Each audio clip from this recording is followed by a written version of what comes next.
Bienvenue, je suis en compagnie de Olivier et il va me poser quelques questions concernant la non-dualité, mais dans un côté pratique avec des questions très terre à terre. Voilà, je lui passe le micro.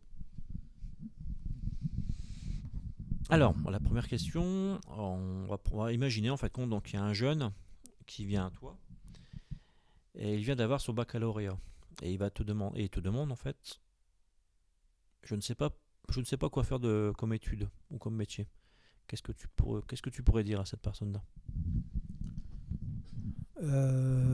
Cette question-là, elle me renvoie à ma propre histoire. Je ne savais pas exactement, après le baccalauréat, qu'est-ce que j'allais faire, soit comme étude ou comme métier.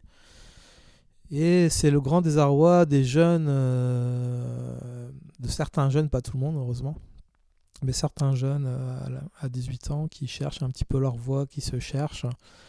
Et je dirais que c'est le jeu de la conscience qui, dans la vie de jeune adulte, qui commence. Et il ne faut pas hésiter à se faire accompagner dans ces cas-là, si au niveau de la famille, parce que tout le monde ne peut pas supporter un accompagnement comme ça. Donc parfois se faire aider dans une aide professionnelle, il ne faut pas hésiter. Et puis spirituellement, on peut toujours commencer à lire quelques livres éventuellement, commencer à méditer, ça peut aider aussi pour trouver sa voie. Voilà ce que je dirais à un jeune qui démarre dans la vie. Ok. Une autre, donc un petit peu différente. Certains dans une mélancolie profonde vont te dire, je n'ai pas demandé à naître. Qu'est-ce que tu pourrais répondre à cette personne pour l'aiguiller ou... Euh, Effectivement, la personne qui se pose la question, je n'ai pas demandé à naître ou à exister, effectivement, il n'y a pas de contrôle, effectivement.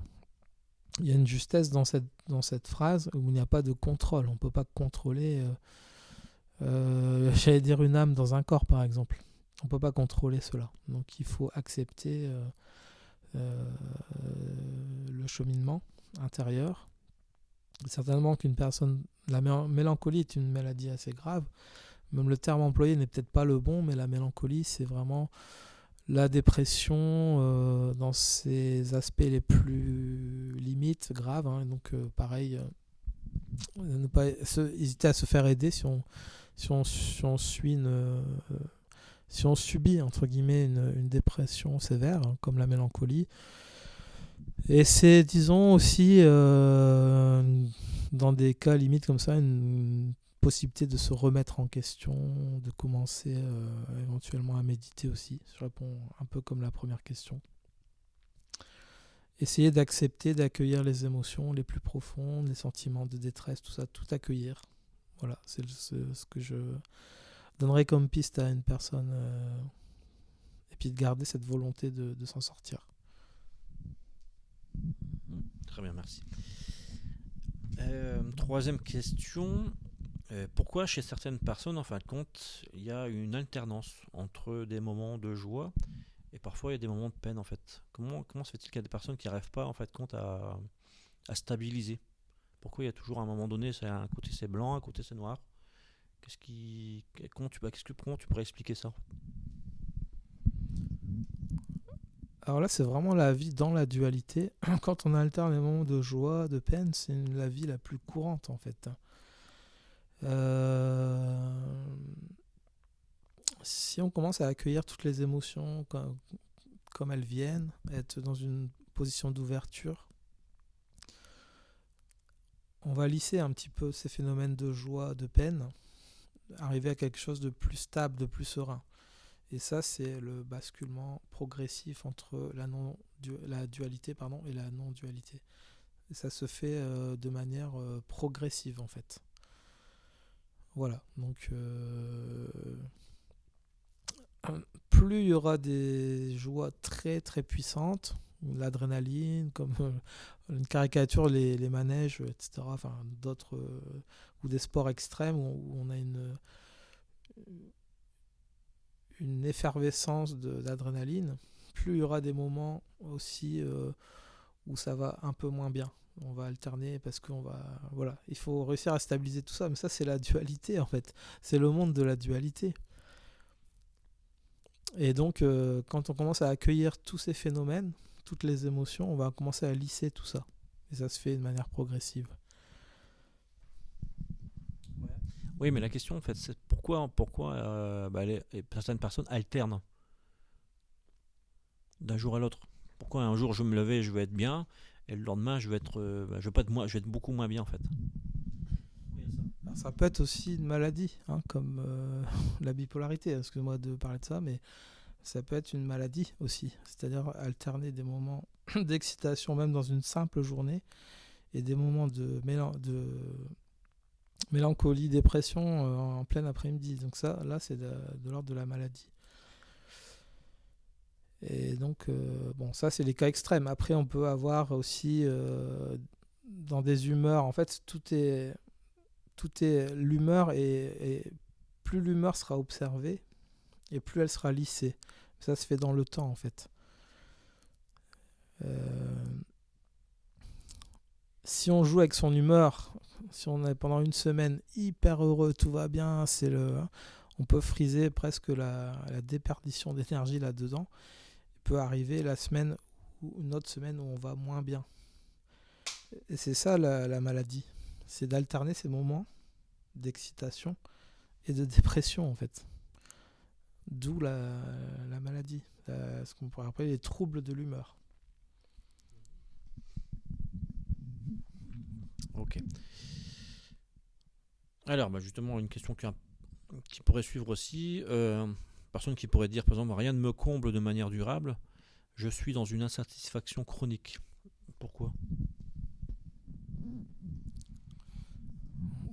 Toujours la vie dans un mode duel en fait, où l'insatisfaction chronique, elle peut même se voir dans nos sociétés occidentales où on a une profusion d'objets, profusion de divertissements, tout ça.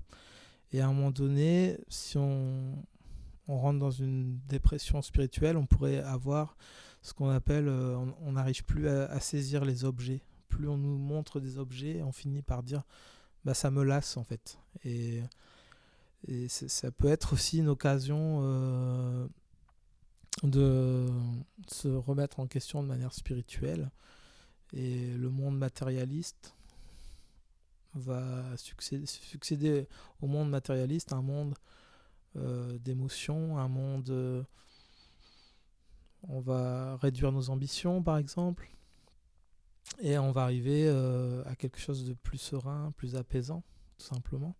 On peut avoir une vie trépidante pendant 10 ans, avec plein d'activités, etc. Puis, à un moment donné, on se remet en question sur sa vie. On essaye de trouver plus de sens. Le matérialisme, en fait, ne nous satisfait plus et on cherche la joie dans d'autres sphères, en fait, tout simplement. Justement, j'ai une question avec laquelle on pourrait rebondir en fait là-dessus. Tu pourrais faire même une belle suite. Par exemple, où est-ce que cette question ? Voilà. Un de mes proches a disparu et je reproche à Dieu de me l'avoir enlevé.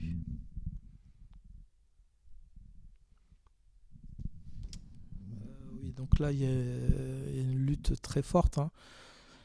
Si un proche disparaît et que on en veut au Dieu créateur de nous l'avoir enlevé, le fait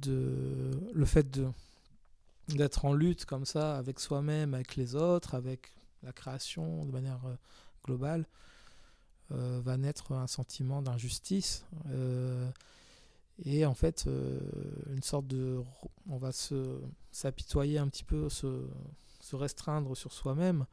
Et là, effectivement, ça peut être un peu très problématique de vivre ça. On n'est pas dans l'ouverture, on est dans la fermeture, en fait.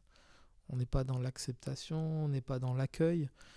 Il faut, au contraire, tout accueillir, les émotions, le refus qu'un être, qu'un proche disparaisse. C'est quand même pas la meilleure disposition mentale pour s'en sortir. Mais ça fait partie du jeu de la conscience. Si on est dans cet état-là et que la conscience nous fait aller dans ça, il faudra mettre beaucoup de temps, parfois 5 ans, 10 ans, pour traverser la situation et l'épreuve en fait. Qu'est-ce qui pourrait faire perdurer les émotions face à ce qu'on pourrait dire l'injustice ou la perte d'une personne? Comment le temps pourrait être raccourci, par exemple? Est-ce qu'il n'existe pas des solutions pour nous aider en fait compte enfin, je veux dire, comment expliquer? Qu'est-ce qui pourrait nous aider en fait compte à vivre le deuil beaucoup plus facilement et beaucoup plus rapidement? Voilà, donc, deuil, ça veut dire, j'ai regardé récemment, ça veut dire dolérer, ça veut dire souffrir. Donc il y a une souffrance dans le deuil. Et s'il y a contraction, s'il n'y a pas une position d'accueil, la douleur peut être plus longue à s'accueillir et à traverser en fait. Donc je ne réponds peut-être pas bien à ta question, mais l'être humain a aussi un corps émotionnel. Donc il faut accueillir ses émotions, vraiment être dans une position d'ouverture plutôt que de repli sur soi-même qui peut créer une sensation des contractions, une lutte avec soi-même et finalement la souffrance va, au lieu de se désagréger, elle va parfois même s'amplifier, créer des maladies, etc. Donc la souffrance, plus on lutte avec la souffrance, plus soit elle s'amplifie, soit elle se stabilise, ou soit elle disparaît très lentement. Mais plus on est en position d'ouverture, d'accueil, plus cette souffrance va se dissiper peut-être plus rapidement, mais il n'y a pas vraiment de notion de temps en fait. Il faut être très très patient, même si la souffrance est très forte. Il faut l'accueillir avec bravoure, faire face en fait. Est-ce qu'il n'y aurait pas dedans une part d'identification? Est-ce que justement le fait de voir que je suis identifié, est-ce que c'est pas là, alors je dirais plutôt, est-ce que c'est pas plutôt l'identification aux émotions et à l'attachement des choses qui me fait souffrir réellement? Oui, et en fait l'identification aux émotions, c'est le courant classique. À partir du moment où on met une petite distance d'observation avec ses émotions, on commence à devenir l'observateur, le témoin. On observe ces émotions avec cette distance nécessaire pour accueillir ces émotions, parce que nous ne sommes pas en réalité ces émotions. Nous les vivons, mais nous ne sommes pas ça. À partir du moment où on commence à mettre cette distance libératrice, l'émotion va finir par s'écouler progressivement. Ça se fait aussi grâce à la méditation. Ou en restant assis, en mettant la main sur son cœur, en accueillant ses émotions. On n'est pas obligé de méditer si on ne sait pas méditer. Mais si on accueille ses émotions calmement, tranquillement, en restant tranquille, ça va se faire dans un élan naturel progressivement. Parfois, ça peut durer 2 ans, 3 ans. Mais c'est un travail. Vous serez récompensé de ce travail. Maintenant, est-ce que c'est pas l'image qu'on a de la mort qui pourrait provoquer tout ça? Parce qu'il existe dans certaines, tribus ou dans d'autres pays, des personnes en fait compte qui, lorsqu'il y a un décès, en fait compte font la fête. Est-ce que ce serait pas justement l'image qu'on a de la mort qui nous amènerait en fait compte à subir le deuil de cette manière-là? Est-ce qu'on ne pourrait pas le vivre différemment, être, je sais pas, par exemple, une personne qui décède d'un cancer, qui a beaucoup souffert, etc. Pourquoi on ne serait pas heureux pour elle, en fait, compte, au lieu d'être encore peiné? On a déjà subi beaucoup de douleurs, en fait, quand on la voyant souffrir. Et le fait de l'avoir maintenant partie, être libéré de la souffrance, est-ce que ça pourrait pas non plus être justement une occasion d'être aussi content pour elle que de pleurer tout le temps comme ça? Est-ce que c'est pas justement un conditionnement? Est-ce qu'on n'est pas conditionné à pleurer pour le deuil? dans la non-dualité, on s'imagine qu'il y a plus d'émotions. C'est pas forcément vrai. Il y a encore des émotions. Elles sont là, elles sont automatiquement accueillies de manière tellement ouverte. On peut même pleurer, hein. Il n'y a pas aucun problème là-dessus. D'ailleurs, des grands sages se basent sur les enfants, et un enfant va pleurer et peut-être un quart d'heure après va refaire une autre activité en ayant déjà oublié qu'il avait pleuré. Cet instant présent qui fascine tant les adultes quand ils voient les enfants, on peut l'avoir aussi, nous. L'émotion n'est aucunement un problème. Le problème, c'est l'émotion qui perdure dans le temps, qui n'arrive pas à se dissoudre. C'est ça le problème. On peut être endeuillé, mais si on est endeuillé pendant 10 ans, là, ça va poser problème. Deuil, comme je l'ai dit tout à l'heure, ça veut dire dolérer, souffrance. Qu'est-ce qu'on fait de cette souffrance ? Effectivement, dans certains pays, le deuil se vit dans des cultures, des coutumes différentes, dans des cérémonies où il y a de la joie, de la fête. Mais qu'importe. Ils ont certainement, même ces sociétés-là où on croit qu'ils ont réussi à transcender les deuils, il y a sûrement d'autres problèmes dans ces civilisations. Ce ne sont pas des gens sans problème. Voilà, donc qu'importe. Mais je répondrai que l'émotion, dans le mot émotion, il y a le mot bouger, mouvoir.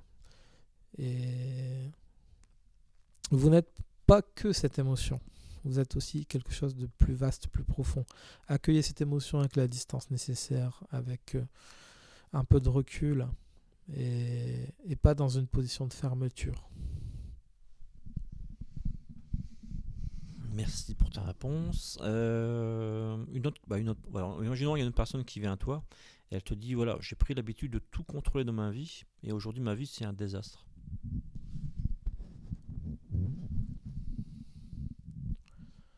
Alors le contrôle, c'est ce qu'il y a de plus terrible dans une vie humaine, parce que moi-même j'ai voulu tout contrôler. Et quand on contrôle tout, c'est comme une grande forteresse où on contrôle toutes les portes, les verrous, tout ça. On croit tout contrôler du haut de la forteresse vers le bas. Et à un moment donné, il y a une fuite quelque part et la forteresse est en train de s'effondrer petit à petit. En fait, on contrôle rien du tout. À force de contrôler, on est dans l'effort, on est dans la souffrance, dans le déni de la souffrance. On contrôle rien du tout. Alors accueillez plutôt, si vous voulez danser avec la vie, accueillez vraiment tout ce qui vient à vous. Tout ce qui vient à vous. Et voilà. Je vais te demander encore une question.